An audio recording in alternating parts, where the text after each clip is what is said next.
అసలు రావి చెట్టును మనం ఎందుకు పూజించాలి? రావి చెట్టు విశేషాలతో కూడుకున్నది. శాపాలు, దోషాలు, పూర్వజన్మ కర్మలను ఈ రావి చెట్టు తొలగించగలదు. అందుకు మీరు చేయాల్సిందల్లా రావి చెట్టును పూజించడమే. అంతేకాకుండా ఇంట్లో రావి చెట్టు ఆకులను ఉంచి దానిపై దీపం వెలిగించటం ద్వారా దోష, కర్మ ఫలితాలు ఉండవు. పూర్వజన్మల పాపాలు తొలగిపోతాయి.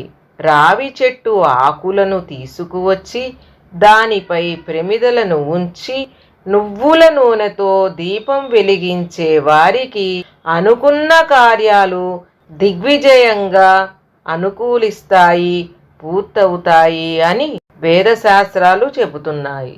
ఫ్రెండ్స్, మన భక్తి మోటివేషనల్ ఛానల్లో రామాయణం, మహాభారతం, భగవద్గీత గురించి ఇంకా మనకు తెలియని ఎన్నో పురాణ కథలు మరియు ఆసక్తికరమైన విషయాలను తెలుసుకోవడానికి భక్తి మోటివేషన్ ఛానల్ని సబ్స్క్రైబ్ చేసుకొని షేర్ చేయండి మరియు లైక్ చేయండి.